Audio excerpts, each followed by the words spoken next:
आणि अचानक मनात विचार आला, आपण सतत माणसांकडून शिकतो, पुस्तकातून शिकतो, पण झाडांकडून काय शिकतो?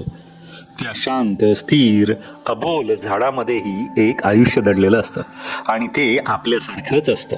किंबहुना कधी कधी त्यापेक्षा अधिक समजूतदार, अधिक निस्वार्थ आणि अधिक सुंदर. झाड आणि माणूस यांच्यातली ही अद्भुत साम्यता समजून घ्यायची आज आपण संधी घेऊया. चला, आज आपण झाडांसारखं आपलं आयुष्य समजून घेऊया. जन्म आणि सुरुवात. प्रत्येक महान प्रवासाची एक छोटी सुरुवात असते. झाडांचं आयुष्य कसं असतं? एखादं झाड जे आज आपण प्रचंड उंच, बहरलेलं, फळांनी आणि फुलांनी डवरलेलं पाहतो, त्याची सुरुवात मात्र एका साध्या क्षुद्र बीजातून होते. त्या बीजाला सूर्यप्रकाश लागत नाही, त्याला कोणी गौरवानं पाहत नाही, पण त्यामध्ये एक झाड होण्याची संपूर्ण शक्यता लपलेली असते.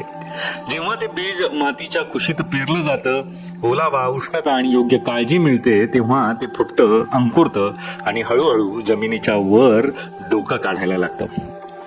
माणसाचं आयुष्य काय आहे?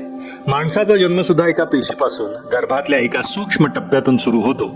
बाहेरचं जग त्याला अजूनही ओळखतही नसतं, पण आईच्या उदरात तो वाढतो, सुरक्षित राहतो. त्यालाही पोषण, उष्णता, काळजी आणि प्रेमाची गरज असते. जन्मानंतर त्याची काळजी घेतली जाते जशी माती बीजाची काळजी घेते. हे दोघंही, झाड आणि माणूस, त्यांच्या सुरुवातीच्या टप्प्यात अत्यंत नाजूक, दुर्बळ आणि अवलंबून असतात. पण त्यांच्यामध्ये असते एक प्रचंड शक्यता, वाढण्याची, फुलण्याची, जगाला काहीतरी देण्याची. या टप्प्यावर एक अत्यंत भावस्पर्शी विचार लक्षात येतो. कोणतीही सुरुवात लहानच असते, पण तिच्यात मोठं जीवन घडवण्याची ताकद असते. झाड असो वा माणूस, जन्मानंतरची पहिली काळजी, माया आणि पोषण हे त्यांच्या पुढील आयुष्याचा पाया ठरतो. लहानपण आणि पोषण. जसं पोषण तसंच जीवनाचं स्वरूप. झाडांचं लहानपण कसं असतं? बीज अंकुरतं, पण त्याचं बालपण फारच नाजूक असतं. सुरुवातीचे काही दिवस झाडाला सतत पाण्याची गरज असते. त्याला थेट सूर्यप्रकाश लागतो, पण अतिउष्णता किंवा पाऊस झेलण्याची ताकद नसते. जर त्या टप्प्यावर झाडाला योग्य पोषण, योग्य काळजी मिळाली नाही, तर त्याचं वाढणं खुंटू शकतं. झाडाच्या लहान वयात मातीची सुपीकता, सूर्यप्रकाशाची दिशा आणि पाण्याची नियमितता या सगळ्याचा खोल परिणाम त्याच्या संपूर्ण आयुष्यावर होतो. माणसाचं बालपण.